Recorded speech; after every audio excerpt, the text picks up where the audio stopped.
नमस्कार, मैं चंद्रशेखर जोशी देवभूमि टुडे में आपका स्वागत है। अमेरिका के दक्षिण कैलिफोर्निया के लॉस एंजल्स की आग ने दुनिया को दहला दिया है। लॉस एंजल्स के जंगलों की विकराल आग समूची दुनिया के लिए एक चेतावनी है, एक चुनौती है कि भविष्य में जंगल की आग को नियंत्रित करने के लिए, जंगल की आग पर काबू पाने के लिए वो क्या उपाय हो जो तकनीकी रूप से जो एडवांस देश, दुनिया की महाशक्ति यूएसए उस आग को नहीं बुझा पाई। जो आग दुनिया की महाशक्ति अमेरिका लॉस एंजल्स की आग पर काबू करने के लिए उसे एड़ी चोटी का जोर लगाना पड़ा। तो ये चुनौती और ये चेतावनी केवल महाशक्तियों के लिए नहीं है। भारत जैसे देश जो विविधता से भरा देश है, जहां की जंगल अलग अलग तरीके के हैं, और जंगलों को बचाना क्यों जरूरी है, अब इसको बताने का कोई मतलब नहीं है। जंगल है तो जीवन है। अब से 3 दिन बाद 15 फरवरी से फायर सीजन शुरू होगा और ये फायर सीजन बेहद चुनौतीपूर्ण होने जा रहा है। इसकी वजह यह नहीं है कि 2024 में उत्तराखंड में जंगलों की भयावह आग लगी, 10 से अधिक जाने गई जो जंगल को बुझाने के लिए गई। इसमें वनकर्मी भी थे और इसमें बाकी लोग भी। उससे भी अधिक जो 30 सितंबर के बाद, यानी कि जो मॉनसूनी सीजन के बाद से अब तक जो बारिश का आंकड़ा है वो 20 मिलीमीटर के आसपास रहा है, जो औसत आंकड़ा अधिकांश क्षेत्रों का। चंपावत जिले की बात करते हैं, चंपावत जिले में भी इस बार तकरीबन सूखे की नौबत है। बागवानी, कृषि, जड़ी बूटियों को जो नुकसान हो रहा है सो तो है ही। गर्मियों में जो पानी का भीषण संकट होगा वो एक अलग मसला है, लेकिन सबसे ज्यादा खतरा वनों को है। चंपावत जिले में ही आरक्षित वन क्षेत्र, वन पंचायत के जंगल और सिविल फॉरेस्ट मिला के 1 लाख हेक्टेयर के आसपास का ये एरिया है। इन जंगलों को बचाने के लिए क्या किया जा रहा है? वन विभाग और जिला प्रशासन के बीच तैयारी बैठक हो चुकी है और आज 12 फरवरी को वन पंचायत के जो सरपंच हैं, चंपावत वन प्रभाग के अंतर्गत 568 वन पंचायत हैं, सरपंचों को प्रशिक्षण दिया गया है और ये प्रशिक्षण देने का काम किया है जंगल के दोस्तों ने। जंगल के दोस्त नाम से ही नहीं बल्कि एक ऐसा संगठन है जो जंगलों को बचाने के लिए वर्ष 2018 से जमीनी स्तर पर काम कर रहा है। और इसी जंगल के दोस्त संगठन के जो मुखिया हैं, पेशे से वो फार्मासिस्ट हैं, गजेंद्र कुमार पाठक हमारे साथ हैं। आज उन्होंने सरपंचों को जंगल की आग को बुझाने, जंगल की आग न लगे इसके उपाय बताने का काम किया है। तो ये पूरा परिदृश्य वनाग्नि को न्यूनतम स्तर पर ले जाने के लिए जो कोशिशें हुई वो क्या है, सीधे गजेंद्र कुमार पाठक साहब से बात करते हैं। आपका और देवभूमि के श्रोताओं को मेरा सादर नमस्कार। आज चंपावत में वन पंचायत के सरपंचों को जो प्रशिक्षण दिया गया, उसकी थीम क्या थी और उसमें किस तरह से वो जंगल में आग न लगे, नंबर 1, जंगल में आग लगती है तो नुकसान कम से कम हो और जंगलों को आने वाले समय में खतरे से कैसे बचाने की कोशिश। जोशी जी, पूरा उत्तराखंड इस वक्त 4 तरह की समस्याओं से जूझ रहा है। उसमें जो सबसे पहली समस्या है कि निरंतर मानव वन्यजीव संघर्ष बढ़ रहा है। पानी के स्रोत, नौले, धारे, गाड़ गधरे सब सूख रहे हैं। तीसरा, क्षेत्र का तापमान बढ़ रहा है जो स्पष्ट रूप से महसूस किया जा सकता है। और चौथा, एक जो बड़ी चीज़ है वो पलायन बहुत तेजी से बढ़ रहा है। इन 4 चीज़ों की जड़ में आप कहीं जाएंगे तो आपको कहीं ना कहीं जंगल मिलेंगे। हमारे पास जो पुराने मिश्र जंगल थे, बांज, बुरांस, होतीस, काफल के, वो लगातार उनका क्षरण हो रहा है और उसकी जगह एकल प्रजाति के जंगल चीड़ के आए और उसके बाद कुरी और कालाबासा के जंगल आगे हैं। तो ये जो जंगलों की स्थिति बदली, इसका सीधे सीधे हमारे पहाड़ के जनजीवन पर असर पड़ा है। इस नुकसान को कैसे अब रोका जाए, कैसे इसको आगे ना होने दिया जाए, जो हो गया हो गया, इस थीम को लेकर वन विभाग के यहाँ पर मुखिया हैं IFS श्री नवीन पंत जी, उनके द्वारा मुझे इनविटेशन आया कि भैया आप आइए और जो पिछले 8-10 साल से आपने अनुभव लिया है इस क्षेत्र में काम करने का, वो यहाँ के लोगों को शेयर करिए, ताकि जो इस बार उत्तराखंड सरकार ने शीतलाखेत मॉडल एक बनाया है हमारे जो कार्यकलाप है उनको बेस करके, उसकी जानकारी यहाँ के लोगों को मिले और किस तरह से 2025 में चंपावत में वनाग्नि घटनाओं को न्यूनतम किया जाए। तो हम लोगों ने जो यहाँ पर काम किया है मेरे द्वारा उसमें, और कई सारे और लोगों द्वारा भी इसमें वन सरपंच को बताया गया कि किस तरह जंगलों के कटने से, जलने से ये 3-4 चीज़ों के परिवर्तन मानवीय जीवन में आए हैं, उसको क्या क्या उसके नुकसानात हुए हैं, और अगर ये क्रम ऐसा ही चलता रहा, अगर हम इसको रोक नहीं पाए, तोड़ नहीं पाए इस जंगलों की आग के क्रम को, तो आने वाला समय बहुत खराब होने जा रहा है और निश्चित रूप से इसका असर हमारे आने वाली पीढ़ी पर पड़ेगा। उसको कैसे कम किया जाए, इसके लिए हमारे पास कुछ विचार है जो हमने 2003-4 से शायदेवी शीतलाखेत क्षेत्र में जंगल बचाओ पानी बचाओ अभियान चलाया। पहले शायदेवी विकास मंच को लेकर, उसके बाद जंगल के दोस्त को लेकर, जिसमें वन विभाग की पूरी सहभागिता है, वो 3-4 बिंदु पर काम कर रही है। लॉस एंजलिस की आग हमको बताती है कि आग, पानी और हवा, ये जो प्राकृतिक शक्तियां हैं, इनका इतना बड़ा मतलब ताकत होती है इनके पास कि इनको आप कंट्रोल नहीं कर सकते। You have to just give direction to it, आपको इसको जस्ट दिशा देनी है। तो दिशा क्या है कि जंगल में आग लगे ही ना। जब अमेरिका जैसी महाशक्ति आग लगने के बाद हताश हो जा रही है, मतलब उसके बाद असहाय है, तो भारत जैसे गरीब देश में कहाँ से इतने संसाधन आएंगे कि हेलीकॉप्टर लाएं। और इसमें एक चीज और ऐड करना चाहूंगा, हॉलीवुड में जहाँ आग लगी लॉस एंजलिस में, वो अमेरिका की क्रीम जो थी वहां पर जो मास है उसके मकान है, और उनके पास भगवान की दया से दूसरे मकान आते कि ये जल गया तो उनका दूसरा रहने की व्यवस्था है। लेकिन भारत जैसे गरीब देश में जहाँ पर लोगों के पास एक मकान भी बड़ी मुश्किल से नसीब होता है, अगर खुदा न खास्ता ऐसा कोई हादसा हो जाए तो हमारे पास तो दूसरा कोई विकल्प ही नहीं है। तो हमारे लिए बहुत एक चैलेंजिंग स्थिति है, बहुत अलार्मिंग स्थिति है, बहुत आई ओपनिंग स्थिति है कि अब हमें जंगल की आग का प्रति सजग हो जाना चाहिए। और इसमें हमारा जो मानना है कि जो आग का जो ट्रायंगल है, आग 3 कारणों से फैलती बढ़ती है, ऑक्सीजन, दूसरा उसमें तापमान, तीसरा बायोमास। ये 3 कारक जो हैं आग को फैलाने बढ़ाने में सहायक होते हैं। उसमें से अगर आप बायोमास को हटा दें, आप ऑक्सीजन को हटा नहीं सकते हैं, तापमान को कम नहीं कर सकते, लेकिन बायोमास को हटा दें तो आप आग को रोक सकते हैं। तो इसमें हम लोगों ने लॉस एंजलिस की आग से सबक लेते हुए एक फायर पट्टी का कॉन्सेप्ट दिया है। फायर पट्टी क्या कहती है कि आप एक जंगल के बीच में से 40 से 50 फुट चौड़ी एरिया को, लंबाई आप आवश्यकता अनुसार रखिए, उस एरिया को फरवरी के माह में कंट्रोल बर्निंग से आप वनस्पति रहित कर दीजिए। उससे क्या होगा, जो अनियंत्रित प्रसार है आग का, उसको हम ठोकर लगा सकते हैं, उसको रोक सकते हैं। एक दूसरा है, आग के अगर कारणों पर जाए तो लंबे समय से एक बड़ी गलत धारणा बनाई गई थी कि जंगल में आग का कारण चीड़ है। अगर वास्तव में ये तथ्य है तो अमेरिका में आग नहीं लगनी चाहिए थी, वहाँ चीड़ है ही नहीं।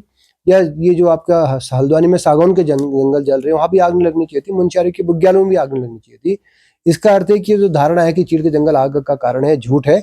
सच क्या है कि 100% मामलों में मानवीय हस्तक्षेप से जंगलों में आग लगती है, चाहे लापरवाही से कहिए चाहे जानबूझकर कहिए। तो हम लोगों ने यहाँ पर उन सारे बिंदुओं को छुआ जहाँ लापरवाही है, जहाँ पर जानबूझकर है, और लोगों से निवेदन किया कि जो आड़ा जलाने की परंपरा है, कीड़ा जलाने की परंपरा है, इसको अब टाइम बाउंड करने की आवश्यकता आ गई है। क्योंकि अतीत में हमारी माता बहनें जंगलों में आग लगाने के उद्देश्य से आड़ा कीड़ा नहीं जला रही थी, वो आड़ा कीड़ा अपने नियमित कार्य को कर रही थी। लेकिन अतीत में जाड़ों में बारिश भी होती थी, बर्फ भी गिरती थी, तो मार्च अप्रैल तक उन क्षेत्रों में नमी रहती थी जहाँ पर आड़ा जल रहा है। अब तो जनवरी से जंगल बारूद बन गए हैं या घास पूरी हो गई है। अगर इस परंपरा को टाइम बाउंड कर दिया जाए, 31 मार्च से पहले ये जला दिए जाए, आड़े और कीड़े जला दिए जाए, तो हम आग लगने की घटनाओं को 90% रोक सकते हैं। अब एक 31 मार्च ही हम क्यों कह रहे हैं, इसको समझने की आवश्यकता है। क्योंकि 1 अप्रैल के बाद चीड़ में पतझड़ शुरू होता है, तेज हवाएं चलती हैं और गर्मी बढ़ जाती है। तीनों कारक आग लगने में सहायक होते हैं। अगर उस वक्त तक अगर आड़ा कीड़ा न जलाया जाए तो आग लगने की घटना को रोका जा सकता है। दूसरा, बाकी बचे 10% मामले, जैसे किसी ने शरारत ने जंगल में आग लगा दी, शराबी ने आग लगा दी, या किसी ने जानबूझकर माचिस फेंक दी या तीली जली छोड़ दी, उस आग को रोकने में गोल्डन आवर का कॉन्सेप्ट है हमारा। गोल्डन आवर का कॉन्सेप्ट ये कहता है कि अगर ब्रेन रोड साइड एक्सीडेंट हो, ब्रेन हेमरेज हो जाए, किसी को कार्डियक अरेस्ट हो जाए, पहले 1 घंटे में अगर उसको अस्पताल पहुंच जाए तो उसके बचने की संभावनाएं बढ़ जाती है। वही फॉर्मूला यहाँ पर भी है। अगर जंगल में आग आरंभ होते एक ही आदमी चला जाए, आराम से कंट्रोल कर सकता है। 2 आदमी चले जाए तो आसानी से कंट्रोल हो सकती है। लेकिन जाएगा कौन? वो जाएगा उस गांव का बासिंदा। अगर चंपावत मुख्यालय से 20 किलोमीटर दूर आग लगी है, जहां वन विभाग की टीम को पहुंचते में 2 घंटा लगना है, तब तक तो आग नुकसान कर चुकी होगी। अब लेकिन लोगों को जंगल में आग बुझाने की जरूरत क्यों आन पड़ी है, तो इसको इसलिए समझने की आवश्यकता है। 38 लाख हेक्टेयर में उत्तराखंड के जंगल है। उसको बुझाने के लिए, आग को रोकने के लिए केवल और केवल 3000 के आसपास वन बीट अधिकारी हैं, जो कोर्स डिपार्टमेंट है। ये कभी भी संभव नहीं कि 3,000 लोग पूरे 38 लाख हेक्टेयर जंगल की आग को रोक सकें। और उसमें भी जो आप भौगोलिक परिस्थितियां देखें, घाटियां हैं, पहाड़ियां हैं, गधेरे हैं, नाले हैं, एक वन बीट अधिकारी के पास 1,000 हेक्टेयर का कम से कम एरिया है। वो कभी भी इस स्थिति में नहीं कि आग को रोक सके। और उसमें एक चीज समझने की आवश्यकता है, आज मानव निजी संघर्ष बढ़ा है, पलायन बढ़ा है, या गर्मी बढ़ी है, या पानी के स्रोत सूखे, नुकसान किसको हुआ है? फॉरेस्ट डिपार्टमेंट को नहीं हुआ है, एक आम नागरिक को हुआ है। उसी आम नागरिक ने मेरे को प्रेरित किया है कि मैं फार्मासिस्ट के साथ साथ एक जंगल के दोस्त की भूमिका में निभाऊं, ताकि जो जंगल मेरे आने वाली पीढ़ी के लिए बहुत महत्वपूर्ण है, इन जंगलों को आग से सुरक्षित रख के मैं भी अपना एक कर्तव्य निर्वहन कर सकूं देश के नागरिक के रूप में, राष्ट्र के नागरिक के रूप में। जो बहुमूल्य वन संपदा है, इसको बचाया जाए, यही बात हम लोगों ने यहाँ पर कन्वे करने की कोशिश की है। पाठक साहब, जो शीतला खेत मॉडल की बात इस वक्त पूरे प्रदेश में प्रमुखता से कही जा रही है, और शासन आपदा प्रबंधन सचिव विनोद कुमार सुमन ने भी जो कल बैठक ली है उसमें भी वो बात आई है, और उससे पहले भी आती रही है। तो शीतला खेत मॉडल क्या है, इसको थोड़ा सा विस्तार से बताएंगे। एक दूसरा, आप स्वास्थ्य विभाग में सेवा दे रहे थे, इंसानों की जिंदगी को बचाने में मदद कर रहे थे बतौर फार्मासिस्ट। तो आपने एक ऐसा रास्ता चुना, जंगल के दोस्त के रास्ते, आप इंसान के दोस्त बनने का, या इंसान के दोस्त से जंगल के दोस्त तक। तो ये रास्ता कैसे आपने चुना? आपने क्या सोच के कि ये काम भी करना चाहिए? दोनों बातें। देखिए सर, वर्ष 2003 की बात है। वर्ष 2003 में अल्मोड़े की एक लाइफलाइन है कोसी नदी। उस कोसी नदी का जो एनुअल डिस्चार्ज है, ओवर एवरेज डिस्चार्ज है, वो 1400 लीटर प्रति सेकंड से घट के 96 लीटर पर सेकंड आ गया। पूरी कोसी सूख गई। 3 दिन तक अल्मोड़ा शहर को पानी नहीं मिला। और वही स्थिति मेरे गाड़ गधेरे की भी, जिस गाड़ गधेरे से हमने बचपन में खूब नहाए थे, खूब पानी पिया था, तो बड़ा झटका लगा दिमाग को कि हम जा कहाँ रहे हैं।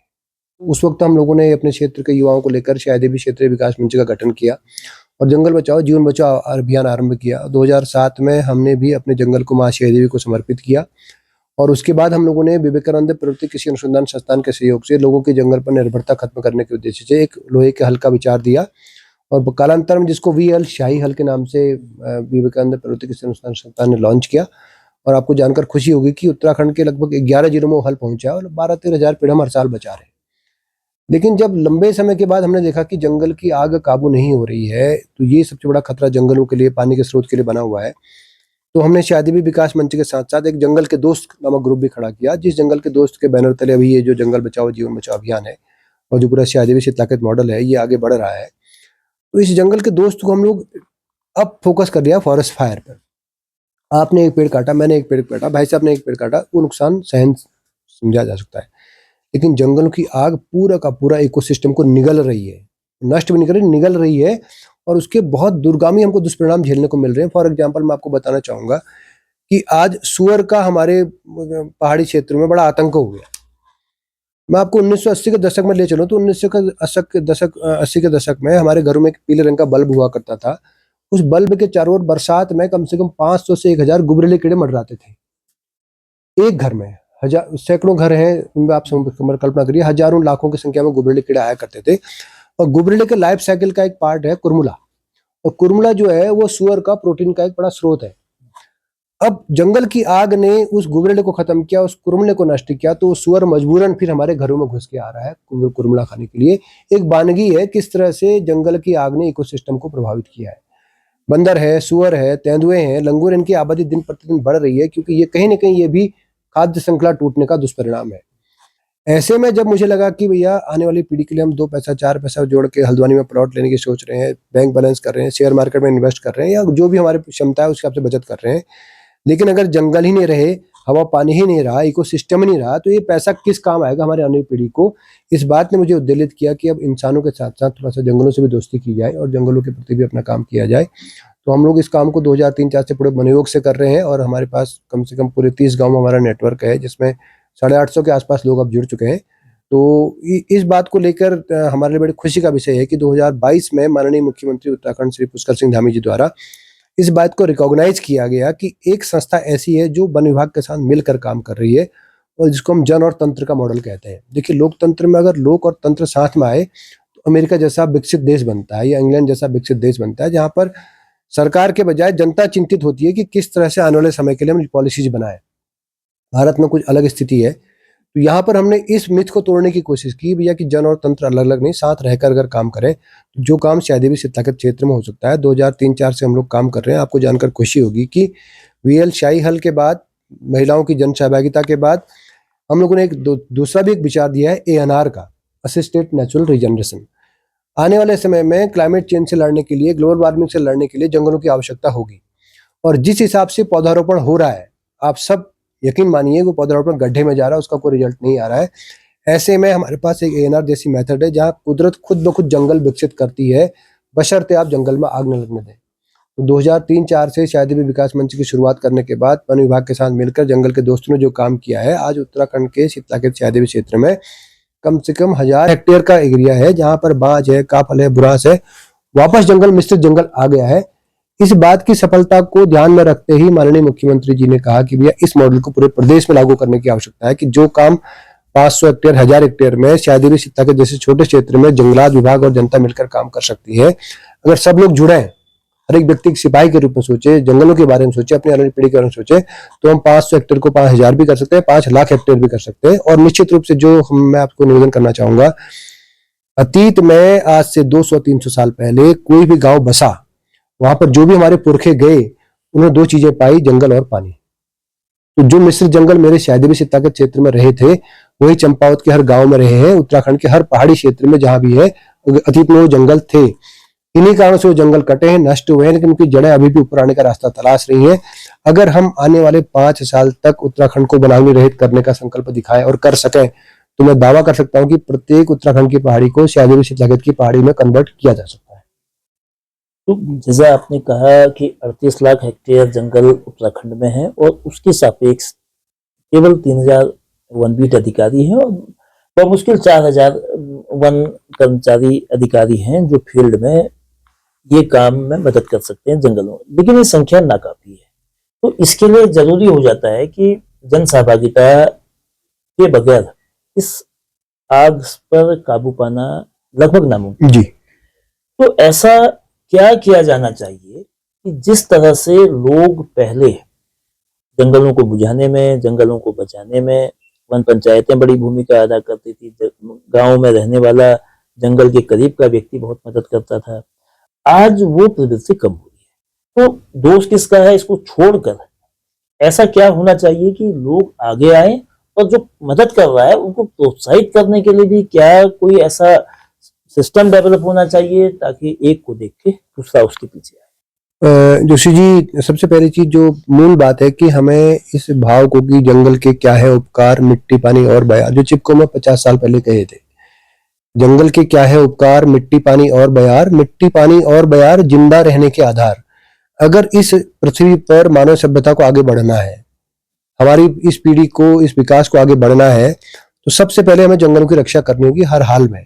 वो हमारे हैं या किसी और के, उससे मतलब नहीं है। आज अगर कहीं भी आग लग रही है विश्व के किसी कोने में, नुकसान हम सबका साझा है। इस बात को जन जन को समझाने की आवश्यकता है, एक। और दूसरा, जो एक अंधी दौड़ चल रही है हर कीमत पे पैसा कमाने की। देखिए, महाभारत में संपदा के कई सारे प्रकार कहे गए हैं। वहां पर पशु भी पशु संपदा है, अन्न भी अन्न संपदा है, जल भी जल संपदा है, वन भी वन संपदा है। केवल धन संपदा के चक्कर में हमने पशु संपदा गंवा दी है, अन्न संपदा गंवा दी है, जल संपदा गंवा दी है, और वायु संपदा भी हमारी अब बहुत प्रदूषित हो गई है। तो मनुष्य को समझाने की आवश्यकता है, केवल धन संपदा के बूते, तुम्हारा जो विकास का जो दौड़ चल रही है बहुत लंबी नहीं खिंचनी है, और अमेरिका इसका उदाहरण है सामने सामने। तो ये बात समझाने की आवश्यकता है, पहली चीज। दूसरी बात, जो आत्मीयता कम हुई है, ये समाज के हर सेक्टर में कम हुई है। बिरादरी देखिए, परिवार देखिए, गांव देखिए, वो एक आत्मीयता के संबंध नहीं रहे हैं। इनको दोबारा जोड़ने की जरूरत है, क्योंकि अगर मनुष्य जाति को अगर लंबे समय तक इस पृथ्वी पर अपने आप को टिकाए रखना है, उसी तरह संगठित होना पड़ेगा जैसे चींटियां संगठित होती हैं, मधुमक्खियां संगठित है और प्रजातियां संगठित हैं, जो लंबे समय तक इस पृथ्वी पर रही है कई सारे उथल पुथल के बावजूद। अगर मानव मिलकर आपस में इन प्राकृतिक संसाधनों की रक्षा नहीं करेगा, तो निश्चित रूप से उसके विनाश का कारण वो बनेगा। एक चीज। दूसरी चीज, अब जहां तक संसाधनों की बात आती है, तो मैं पुनः प्लांटेशन पर प्रश्न चिन्ह लगाना चाहूंगा। देखिए, इतने साल से हम लोग प्लांटेशन कर रहे हैं, रिजल्ट्स बताइए आप। 25 करोड़ से ऊपर पौधे हम राज्य गठन के बाद लगा चुके हैं। अगर आप सक्सेस रेट कहेंगे, मुश्किल से 2 या 3% होती है कागजों पर, चाहे वो 80% हो चाहे 90% हो। क्या ये धन की बर्बादी नहीं है? क्या इस संसाधनों की बर्बादी नहीं है? क्या इस पैसे का उपयोग हमारे जो सरपंच लोग हैं या इन लोगों को मानदेय देने में नहीं किया जा सकता है? क्या इस पैसे का उपयोग फॉरेस्ट फायर से निपटने में नहीं किया जा सकता है? क्या इस पैसे का उपयोग हमारी महिलाओं को आत्मनिर्भर बनाने में, सशक्त बनाने में, फायर किट्स देने में, बहुत सारी और चीजें हैं, उसमें नहीं किया जा सकता है? बिल्कुल किया जा सकता है। एक बार सरकार को थोड़ा सा इस ओर ध्यान देना चाहिए कि प्लांटेशन को आने वाले 5 साल 10 साल आप रोक दीजिए। एक बार पूरी एरिया को वनाग्नि रहित करिए पहले। उस प्लांटेशन का फायदा क्या है? अगले साल गर्मी में आग लगनी है और लगनी है।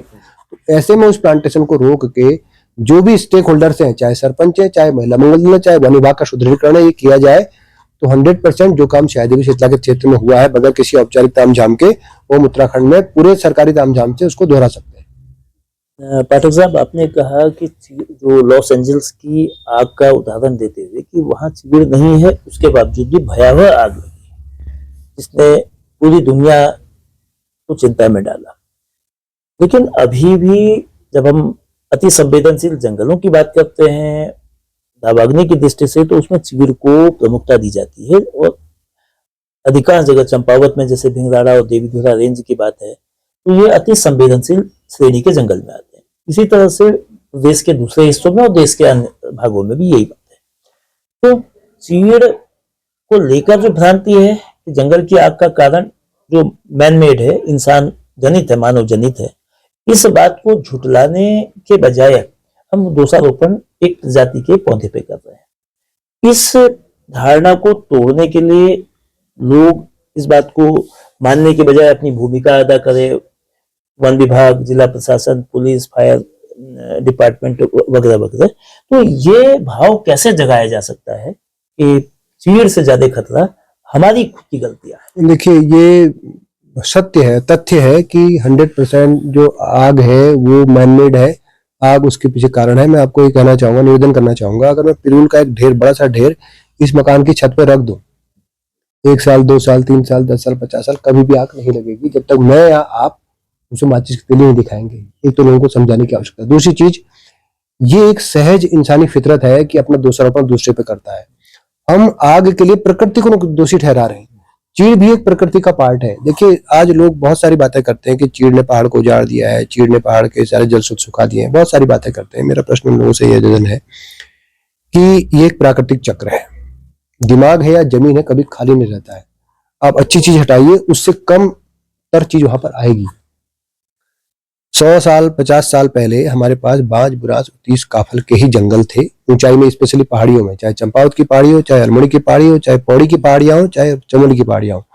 उन पहाड़ियों में सब जगह चीड़ के बांज, बुरांस के जंगल थे। पहले 1950 से लेकर 1980 तक की जो गलत नीतियां भारत उत्तराखंड सरकार द्वारा बनाई गई कि इन जंगलों को काट कर इनकी जगह पैसा देने वाले जंगल उगाए जाए, उन नीतियों ने जंगल नष्ट किए। उसके बाद हमारी जरूरतें, हल के लिए, नहर के लिए, दनले के लिए, लकड़ी के लिए, हर साल जंगलों का बेतहाशा दोहन हुआ, चारा पत्ती के लिए अभी भी जारी है, जंगल खाली हुए। तो जो रिक्त स्थान था उसकी पूर्ति चीड़ ने की। और जो ये बात कहते हैं कि चीड़ बाहर से आया है, मैं उनके लिए बताना चाहूंगा कि वन विभाग के वर्किंग प्लान बनते हैं तो 1870 में पौड़ी का एक वर्किंग प्लान है। उस वर्किंग प्लान में एक ऐसे पेड़ का, चीड़ के पेड़ का जिक्र है जो काटा गया, उस काटने का उसकी उम्र नापेगी तो 370 साल निकली। तो 1870 से आप 370 साल पहले जाएंगे तो 1500 आता है। 1500 में अंग्रेज भारत में नहीं आए थे। तो चीड़ एक नेटिव प्रजाति थी। अब उसके विस्तार में हमने सहायता की। देखिए, आप किसी जगह को खाली करेंगे, कुछ ना कुछ आना ही आना है। हमने बांज हटाया, चीड़ आया, चीड़ की जगह अब कुरी और कालाबासा आ रहा है। लोगों को समझने की आवश्यकता है कि अगर कुरी और कालाबासकों को रोक सकता है तो रोकने की मादा केवल और केवल चीड़ में है और किसी में नहीं है। क्योंकि जितना ऊपर से वेजिटेशन होगा, जितनी ऊपर से छाया होगी, उसी में कुरी और कालाबासा प्रसार नहीं पाएंगे। एक चीज। दूसरा है कि दृष्टिकोण का फर्क है। अगर यही चीड़, जिसको पहाड़ में बदनाम किया जा रहा है कि इसने पूरे पहाड़ को उजाड़ दिया है, सब नष्ट कर दिया है, ये चीड़ अगर रेगिस्तान में हो जाए तो बताइए क्या लोग पूजा करेंगे, नहीं करेंगे उसकी? एक ही चीज है, ये केवल दृष्टिकोण का फर्क है। और शायद भी शीतला के क्षेत्र में पिछले 12 साल से जनता के सहयोग से, महिलाओं के सहयोग से, वन विभाग के सहयोग से अगर जंगल में आग नहीं लगी है तो उसमें चीड़ का जंगल भी शामिल है। अति संवेदनशील की बात अपनी जगह पर ठीक है, क्योंकि पहाड़ है, 90 डिग्री का, 80 डिग्री का कोण बनाती है चीजें। हमको पहले उस चीज को हटाना है, चीड़ हटाने के बजाय, पिरूल हटाने के बजाय जिसने आग लगती है। एक बार आदमी ठान ले, पूरा सिस्टम ठान ले कि भैया गाड़ी में से बगैर माचिस को बुझाए, पहले गाड़ी पीनी नहीं है। अरे तुमको इतनी तलब क्या लग रही कि तुम बगैर गाड़ी रुकने के इंतजार नहीं कर सकते हो? कहीं पर गाड़ी रुकेगी वहां नहीं पी सकते हो? हमको स्मोकिंग जोन बनाया जानी चाहिए। उसके अगर बगैर अगर गाड़ी चलती, गाड़ी में कोई बीड़ी पिएगा, जैसे कोरोना का टाइम हुआ, देखिए आप कोरोना से कैसे निपट पाए हम? क्या अगर पब्लिक सहयोग नहीं करती कोरोना से सरकार निपट लेती है? करे मास्क पहनने का मैंडेटरी किया गया, सैनिटाइजेशन मैंडेटरी किया गया, उसके बाद तो जाके कंट्रोल हुआ उसपे। तो इसी स्तर पे हमको अब कोरोना को, इसके फॉरेस्ट फायर को भी लेके जाना है, क्योंकि ये आपदा ही है।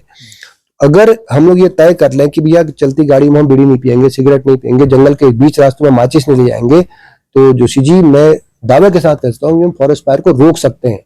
जब हम एक 500 हेक्टेयर में रोक सकते हैं तो 5000 में भी रोक सकते हैं, 5 लाख में भी रोक सकते हैं, बशर्ते आदमी समझे कि ये जंगल नहीं हमारा जीवन है।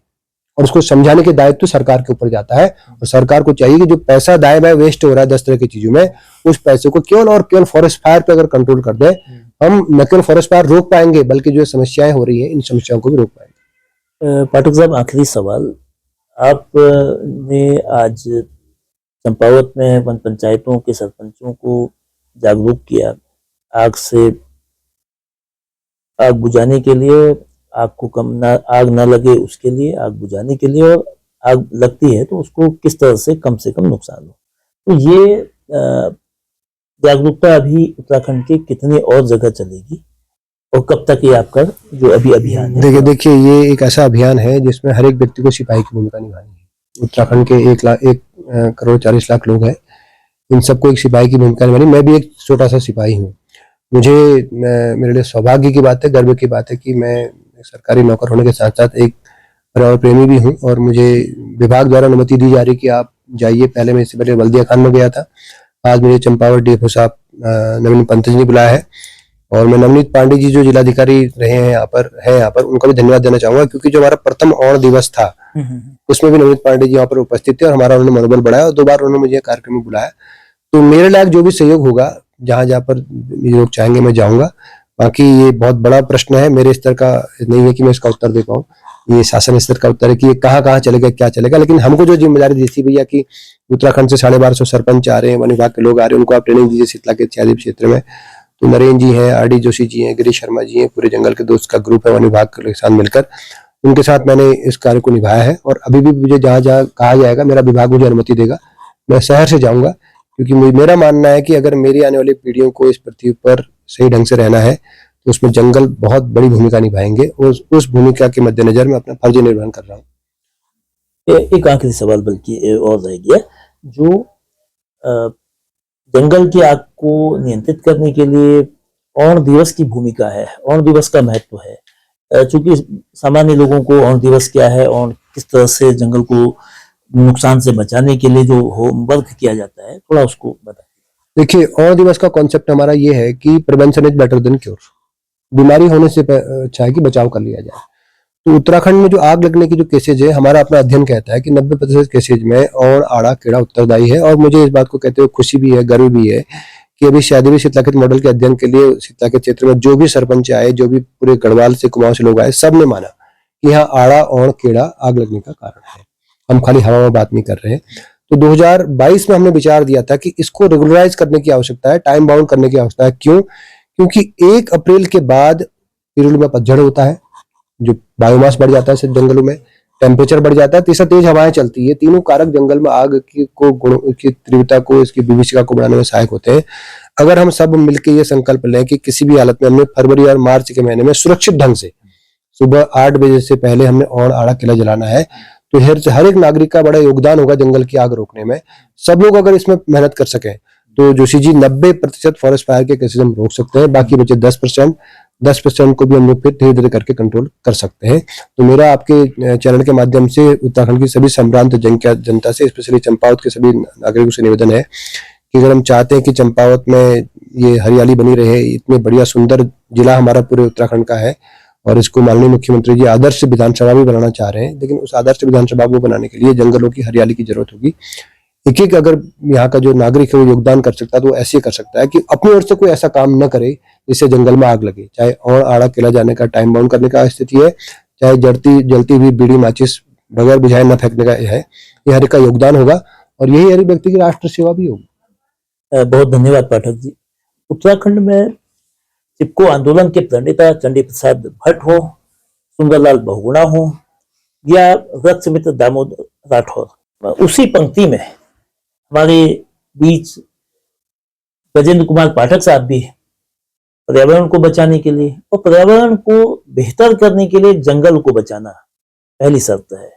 जंगल बचाने के लिए जो इम्तिहान है वो फायर सीजन में होता है और केवल वन विभाग इस काम को पूरा करेगा, केवल प्रशासन इस काम को पूरा कर सकेगा, ये मुमकिन नहीं है। जन सहभागिता इसके लिए पहली शर्त है।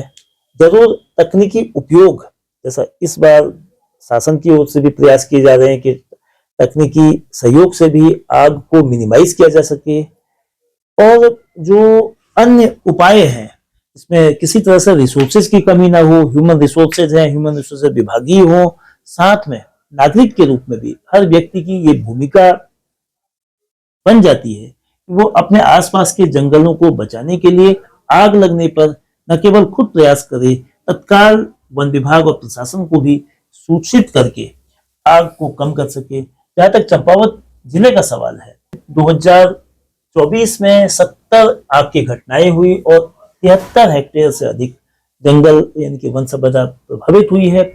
इस बार भी प्रयास किए गए हैं कि सैकड़ों पुलिस स्टेशन बनाए गए हैं, फायर वॉचरों की तैनाती की गई है। इन सब के बावजूद अंततः जन सहभागिता, जन सामुदायिकता आग को रोकने के लिए, आग लगने पर तत्काल सूचना देने के लिए, और आग जो लापरवाही है, इंसानी लापरवाही ना हो, चीड़ को दोषारोपण करके हम अपनी भूमिका से, अपनी जिम्मेदारी से जो बचने की कोशिश करते हैं उससे बचा जाए। चीड़ पहाड़ की अर्थव्यवस्था को आगे बढ़ाने में एक वन संपदा के रूप में अहम भूमिका अदा कर रहा है। चीड़ जंगल की आग का कारण नहीं है। जंगल की आग की बड़ी वजह मानवीय चूक है, और उस मानवीय चूक से जितना ज्यादा हो बचा जाए, जितना जल्दी हो, इस तस्वीर को, इस तथ्य को अगर हम समझेंगे, लोग समझेंगे, तो आग का जो खतरा है कम होगा और भविष्य में हम फायरलेस फॉरेस्ट यानी कि आग विहीन जंगल की दिशा में बढ़ सकेंगे। इस लक्ष्य को लेकर जंगल के दोस्त की ओर से जो कोशिश की जा रही है वो पर्यावरण के दोस्त और इंसानी मित्र के रूप में आगे बढ़ सकेगी, इस उम्मीद के साथ। बहुत बहुत धन्यवाद। धन्यवाद सर।